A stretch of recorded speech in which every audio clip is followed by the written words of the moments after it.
Indian സംസ്കാരത്തിലെ ഏറ്റവും പവിത്രവും ഔഷധമൂല്യവും സാംസ്കാരിക പ്രാധാന്യവുമൊക്കെയുള്ള വേപ്പ്, മാർഗോസ, നീം ട്രീ അല്ലെങ്കിൽ ഇന്ത്യൻ ലീലാക്ക് എന്നറിയപ്പെടുന്ന അസാഡിറച്ച ഇൻഡിക്ക മെലിയസി എന്ന മഹാഗണി കുടുംബത്തിലെ ഒരു വൃക്ഷമാണ്. ഇന്ത്യൻ ഉപഭൂഖണ്ഡത്തിലെ ഇന്ത്യ റീജിയണിലും ബംഗ്ലാദേശിലും ഇൻഡോ ചൈനയിലെ Cambodia, Laos, Myanmar, Thailand, Vietnam എന്നിവിടങ്ങളിലൊക്കെ പരമ്പരാഗതമായി തന്നെ ഇത് കണ്ടുവരുന്നതിനാൽ ഈ പ്രദേശങ്ങളൊക്കെയും ഇതിന്റെ ജന്മദേശമായി കണക്കാക്കുന്നു. തെക്കേ അമേരിക്ക മുതൽ ഇന്തോനേഷ്യ വരെയുള്ള ഉഷ്ണമേഖലാ പ്രദേശങ്ങളിൽ ഇന്ന് ഇത് വ്യാപകമായി കണ്ടുവരുന്നു. ഈ വേപ്പ് ചെടിയുടെ സവിശേഷത, വളപ്രയോഗം, കീടങ്ങളും രോഗങ്ങളും, പുനരുൽപാദനം എന്നിവയെക്കുറിച്ചാണ് ഈ വീഡിയോയിൽ ഞങ്ങൾ ഉൾപ്പെടുത്തിയിരിക്കുന്നത്. വിവരങ്ങൾ വിശദമായി അറിയാൻ വീഡിയോ മുഴുവനായും കാണുക.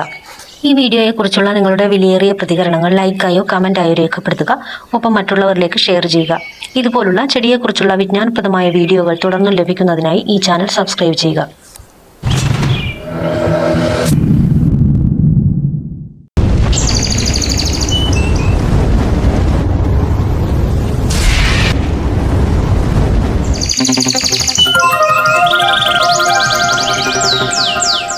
ആസാദിറാച്ച ജനുസിലെ രണ്ടിനങ്ങളിൽ ഒന്നാണിത്. ആസാഡിറച്ച ഇൻഡിക്ക എന്ന ശാസ്ത്രീയ നാമം ആദ്യമായി പ്രസിദ്ധീകരിച്ചത് 1830 ആൻഡൺ ഹെൻറി ഡി ജെസ്യൂൻ ആണ്. 1753 കാൾ ലിനയസ് മെലിയ അഡാറിച്ച, മെലിയ അസദിറാച്ച എന്നീ രണ്ടിനങ്ങളെക്കുറിച്ച് വിവരിച്ചിട്ടുണ്ട്. അദ്ദേഹത്തിന്റെ ഈ രണ്ടു സ്പീഷീസുകൾക്കും പിന്നീട് ലിന്നേയസ് അസദരാക് എന്ന പേര് പരാമർശിച്ചു. ഇത് ഫ്രഞ്ച് അസദരാക് എന്ന പദത്തിൽ നിന്നാണ് ഉരുത്തിരിഞ്ഞത്. ഇത് പേർഷ്യൻ ഭാഷയിൽ എത്തിയപ്പോൾ ആസാദ് ദിരക്ത് എന്നായി. സ്വതന്ത്രമായത് അല്ലെങ്കിൽ കുലീന വൃക്ഷം എന്നാണ് പേർഷ്യൻ ഭാഷയിൽ ഇത് അർത്ഥമാക്കുന്നത്. ഇന്ത്യയുടെ സ്വതന്ത്ര വൃക്ഷം എന്നർത്ഥമുള്ള ആസാദ് ദാരാഖത്ത് ഇ ഹിന്ദ് എന്ന പേരിലും ഇത് പിന്നീട് അറിയപ്പെട്ടു. വരൾച്ചയെ അതിജീവിക്കുന്ന ഒരു മരമാണിത്. സാധാരണയായി 400 മുതൽ 1200 മില്ലിമീറ്റർ വരെ വാർഷിക മഴയുള്ള കാലാവസ്ഥാ പ്രദേശങ്ങളിൽ ഇത് നന്നായി വളരുന്നു. 400 മില്ലിമീറ്റർ താഴെ വാർഷിക മഴയുള്ള പ്രദേശങ്ങളിലും ഇത് വളരും. ഇത്തരം സന്ദർഭങ്ങളിൽ ഭൂഗർഭ ജലനിരപ്പിനെ ആശ്രയിച്ചാണ് ഇത് വളരുന്നത്. പലതരം മണ്ണിലും ഇത് വളരുമെങ്കിലും നല്ല നീർവാർച്ചയുള്ള ആഴത്തിൽ മണൽ കലർന്ന മണ്ണിലാണ് ഇത് നല്ല രീതിയിൽ വളരുന്നത്. 5.5 മുതൽ 7.5 വരെയുള്ള pH പരിധിയിലുള്ള മണ്ണാണ് ഇതിന് അഭികാമ്യം. 7-ൽ താഴെ pH ഉള്ള ചെറുതായി അസിഡിറ്റിയുള്ള മണ്ണിലും ഇത് വളരുന്നു. ഇത് ഉഷ്ണമേഖല മുതൽ ഉപോഷ്ണമേഖല വരെ വളരുന്ന ഒരു വൃക്ഷമാണ്. ഇതിന്റെ ശരാശരി താപനില 21 മുതൽ 32 വരെയുള്ളതാണ്. താഴ്ന്ന താപനിലയിലും വളരുമെങ്കിലും 5 ഡിഗ്രി സെന്റിഗ്രേഡിന് താഴെയുള്ള താപനിലയിൽ ഇതിന് വളരാൻ കഴിയില്ല. വരൾച്ച ബാധിത പ്രദേശങ്ങളിൽ തഴച്ചു വളരുന്ന വളരെ കുറച്ചു തണൽ തരുന്ന ഒരു മരമാണിത്. ഇന്ത്യയുടെ പാകിസ്ഥാന്റെയും തെക്കൻ ജില്ലകളിൽ വളരെ കുറച്ച് ജലസാന്നിധ്യത്തിലും ഇത് തഴച്ചു വളരും. ഇന്ത്യയിലെ പല സ്ഥലങ്ങളിലും, അതായത് തെരുവുകൾ, ക്ഷേത്രങ്ങൾ, സ്കൂളുകൾ, മറ്റു പൊതു കെട്ടിടങ്ങൾ, മിക്ക വീട്ടുമുറ്റങ്ങൾ എന്നിവിടങ്ങളിലൊക്കെ സർവ്വസാധാരണയായി കണ്ടുവരുന്ന ഒരു ചെടിയാണിത്. ഇതിന്റെ പ്രധാന കാരണം ഇതിന്റെ ഔഷധ ഗുണവും സാംസ്കാരിക മൂല്യവും തന്നെയാണ്.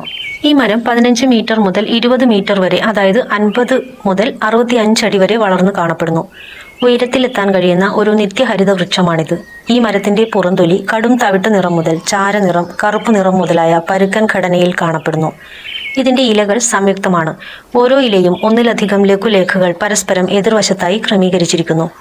ഈ ഇലകൾ കുന്താകൃതിയിലുള്ളതും മനോഹരമായ അരികുകളുള്ളതുമാണ്. ഇതിൽ നിന്ന് സുഗന്ധമുള്ള പൂക്കൾ ഉണ്ടാകുന്നു.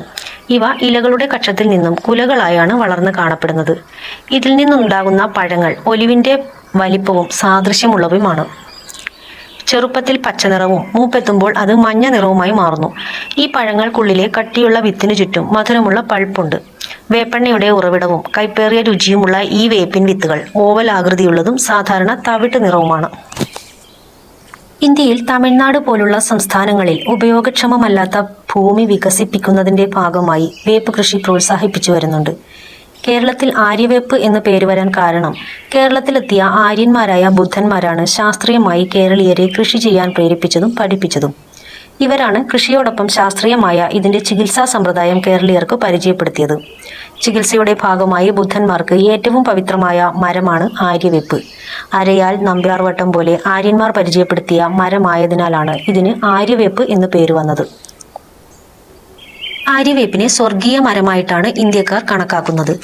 വീടിന്റെ പരിസരത്ത് ഒരു മൂട് വേപ്പ് മരമെങ്കിലും ഉണ്ടെങ്കിൽ പരിസരത്തുടനീളം ശുദ്ധവായു ലഭ്യമാകും. ഒപ്പം കൊതുക് പോലുള്ള കീടങ്ങളെ അകറ്റി സംരക്ഷണവും നൽകും. അതുകൊണ്ട് വീട്ടുമുറ്റത്തെ ഔഷധാലയം എന്നാണ് ആര്യവേപ്പിനെ പഴമക്കാർ വിശേഷിപ്പിക്കുന്നത്. കൽപ്പവൃക്ഷമായ ആര്യവേപ്പ് ഇന്ത്യയിൽ കണ്ടുവരുന്ന സവിശേഷമായ ഗുണമുള്ള ഒരു വൃക്ഷമാണ്. ഇന്ത്യയിൽ വേപ്പുമരം കാണാത്ത പ്രദേശങ്ങൾ വളരെ കുറവാണ്. ഈ മരത്തിന്റെ എല്ലാ ഭാഗങ്ങളും വ്യത്യസ്തമായ ഗുണമുള്ളതും ഉപയോഗപ്രദവുമാണ്. അതോടൊപ്പം ഇതിന്റെ അമിത ഉപയോഗം ധാരാളം ദോഷഫലങ്ങൾ വരുത്തുന്നവയാണ്. അതിനെപ്പറ്റി അടുത്ത എപ്പിസോഡിൽ ഞങ്ങൾ വിശദമായി പറയുന്നതാണ്. ഇനി ഇതിന്റെ വളപ്രയോഗത്തെപ്പറ്റി നോക്കാം.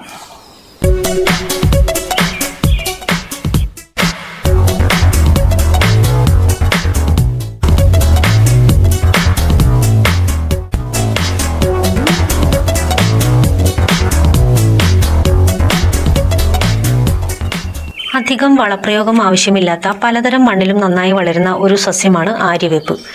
എങ്കിലും ജൈവ പദാർത്ഥങ്ങളാൽ സമ്പന്നമായ മണ്ണ് തിരഞ്ഞെടുക്കുന്നതായിരിക്കും നല്ലത്.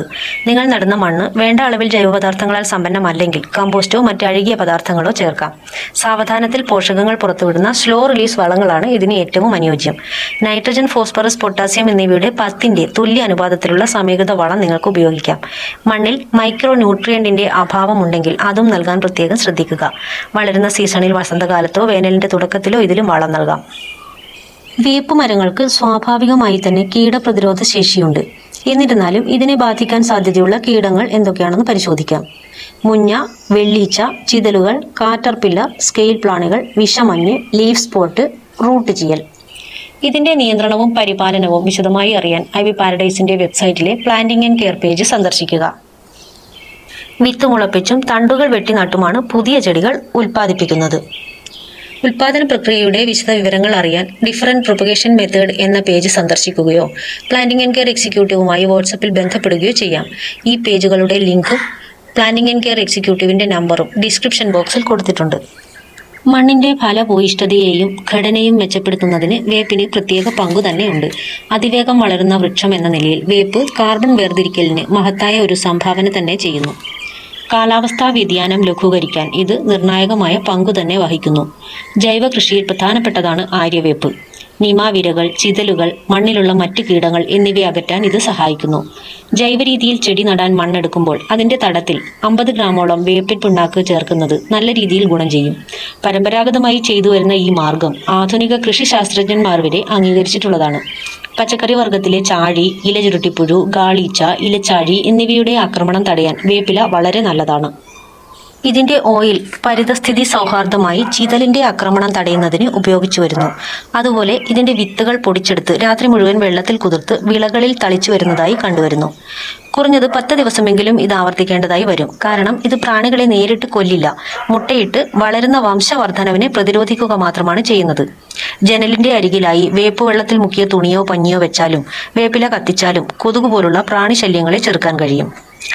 അതുപോലെ ഇന്ത്യയുടെ ചില പ്രദേശങ്ങളിൽ ഇതിന്റെ ഇലകൾ ഉണക്കി അലമാരയിൽ സൂക്ഷിക്കുന്നു. വസ്ത്രങ്ങളെ കീടങ്ങൾ ആക്രമിക്കുന്നതിൽ നിന്നും തടയാനാണ് ഇത്. അതുപോലെ ഹിന്ദുമതത്തിലെ പല ആചാരങ്ങളിലും ഇതിന്റെ പൂക്കൾ ഉപയോഗിച്ച് കണ്ടുവരുന്നു. പൊതുവായി പറഞ്ഞാൽ കൃഷിയെ നശിപ്പിക്കുന്ന എല്ലാ രോഗങ്ങൾക്കും ഒരു പ്രതിവിധിയാണ് ആര്യവേപ്പ്. മിഡിൽ ഈസ്റ്റിന്റെ ചില ഭാഗങ്ങൾ, പടിഞ്ഞാറൻ ആഫ്രിക്ക, ഇന്ത്യൻ മഹാസമുദ്ര സംസ്ഥാനങ്ങൾ എന്നിവയുൾപ്പെടെ സബ് സഹാറൻ ആഫ്രിക്കയുടെ ഭൂരിഭാഗവും ഓസ്ട്രേലിയയുടെ ചില ഭാഗങ്ങളും ഉൾപ്പെടെ നിരവധി പ്രദേശങ്ങളിൽ ഇതൊരു കളയായി കണക്കാക്കപ്പെടുന്നു. പാരിതസ്ഥിതികമായി ഇതിന് വളരാൻ കഴിയുന്ന ചുറ്റുപാടുകൾ ലഭിച്ചാൽ ഇത് നന്നായി വളരും എന്നതാണ് അതിന് കാരണം. പക്ഷേ ഇങ്ങനെയൊക്കെ ആണെങ്കിലും ഇതിന്റെ കളസാധ്യത പൂർണ്ണമായും വിലയിരുത്തപ്പെട്ടിട്ടില്ല. 2015 ഏപ്രിലിൽ ഓസ്ട്രേലിയയിലെ നോർത്ത് ടെറിട്ടറിയിൽ ഇത് ക്ലാസ് ബി, ക്ലാസ് സി കളകളായി പ്രഖ്യാപിച്ചു. അങ്ങനെ ഇതിന്റെ വളർച്ചയും വ്യാപനവും നിയന്ത്രിച്ചു. അങ്ങനെ ഇതിന്റെ സസ്യങ്ങളോ വളർത്താൻ കഴിയുന്ന ഇതിന്റെ മറ്റു ഭാഗങ്ങളോ നോർത്ത് ടെറിട്ടറിയിലേക്ക് കൊണ്ടുവരാൻ അനുവദിച്ചില്ല. അങ്ങനെ ഇതിന്റെ ചെടികളോ വിത്തുകളോ വാങ്ങുകയോ വിൽക്കുകയോ കൊണ്ടുപോകുകയോ ചെയ്യുന്നത് നിയമവിരുദ്ധമാക്കി. ഈ പ്രദേശത്തെ ടോപ്പൻറ്റ് എന്ന സ്ഥലത്തെ ജലപാതയിലേക്കുള്ള ഇതിന്റെ അധിനിവേശമാണ് അതിന് കാരണം. 1940കളിൽ കന്നുകാലികൾക്ക് തണൽ ലഭിക്കുന്നതിന് വേണ്ടിയാണ് ഓസ്ട്രേലിയയിൽ ഈ മരം നട്ടുപിടിപ്പിച്ചത്. 1960നും 1980നും ഇടയിൽ ഡാർവിൻ, കിൻസ്ലാൻഡ്, വെൻസ്റ്റൺ ഓസ്ട്രേലിയ എന്നിവിടങ്ങളിൽ ഈ ചെടി വ്യാപകമായി നട്ടുപിടിപ്പിച്ചു. എന്നാൽ ഓസ്ട്രേലിയയിൽ പ്രായോഗികമായി ഇതിന്റെ യാതൊരു വ്യവസായവും പച്ചപിടിച്ചില്ല. ഈ വൃക്ഷം ഇപ്പോൾ സാവന്നയിലേക്കും വ്യാപിച്ചുകൊണ്ടിരിക്കുന്നു, പ്രത്യേകിച്ച് ജലപാതകൾക്ക് ചുറ്റും. കൂടാതെ ജനസംഖ്യ കൂടുതലായ പ്രദേശങ്ങളിൽ ഇന്ന് ഇത് വ്യാപിച്ചുകൊണ്ടിരിക്കുന്നു. ആര്യവേപ്പിന്റെ ഭക്ഷ്യ ഉപയോഗവും വൈദ്യ ഉപയോഗവും അതിന്റെ ഗുണങ്ങളും ദോഷങ്ങളും ഞങ്ങൾ അടുത്ത എപ്പിസോഡിൽ വിശദമായി പ്രതിപാദിക്കുന്നതാണ്. ഇവിടെ നിങ്ങൾക്ക് അറിയുന്നതും അറിയാത്തതുമായ ധാരാളം സവിശേഷതകൾ വിശദമായ പഠനത്തിന് ശേഷം ഞങ്ങൾ നിങ്ങളുടെ മുന്നിൽ അവതരിപ്പിക്കുന്നു. ഓരോ ചെടിയുടെയും മണ്ണിന്റെ ഘടനയും pH ലെവലും പറയുന്നുണ്ട്. അത് നിങ്ങളുടെ മണ്ണിന്റെ pH ലെവലുമായി താരതമ്യം ചെയ്ത് ഞങ്ങൾ പറയുന്ന വളപ്രയോഗത്തിന്റെ അളവിലും ക്രമത്തിലും ഓരോ പ്രാദേശിക സ്ഥലത്തെ ആശ്രയിച്ച് വ്യത്യാസങ്ങൾ വരുത്തേണ്ടതായിട്ടുണ്ടാവാം. അതിന് ഐവി പാരഡൈസിന്റെ പ്ലാന്റിംഗ് ആൻഡ് കെയർ എക്സിക്യൂട്ടീവുമായി ബന്ധപ്പെടുകയോ നിങ്ങളുടെ നാട്ടിലുള്ള പരമ്പരാഗത കൃഷി മാർഗങ്ങൾ അവിടെയുള്ള പരമ്പരാഗത കൃഷിക്കാരിൽ നിന്നും വിവരങ്ങൾ ശേഖരിച്ച് ചെയ്യുകയോ ചെയ്യാം. അതിലുപരി പരമാവധി പ്ലാന്റുകൾ കണ്ടെത്തി അത് നിങ്ങൾക്ക് മുന്നിൽ എത്തിക്കാനും ശ്രമിക്കുന്നു. അപൂർവങ്ങളായ ധാരാളം ചെടികൾ ഐവി പാരഡൈസിന്റെ ഷോപ്പിംഗ് സൈറ്റിൽ ലഭ്യമാണ്. അവ സൈറ്റിൽ നിന്നോ ഈ വീഡിയോയിൽ പറയുന്ന വാട്സപ്പിൽ ബന്ധപ്പെട്ടോ വാങ്ങാവുന്നതാണ്. അരിവേപ്പിനെ കുറിച്ചുള്ള വീഡിയോയെക്കുറിച്ചുള്ള നിങ്ങളുടെ വിലയേറിയ പ്രതികരണങ്ങൾ ലൈക്കായോ കമന്റായോ രേഖപ്പെടുത്തുക. ഒപ്പം മറ്റുള്ളവരിലേക്ക് ഷെയർ ചെയ്യുക. ഇതുപോലുള്ള ചെടിയെക്കുറിച്ചുള്ള വിജ്ഞാനപ്രദമായ വീഡിയോകൾ തുടർന്നും ലഭിക്കുന്നതിനായി ഈ ചാനൽ സബ്സ്ക്രൈബ് ചെയ്യുക.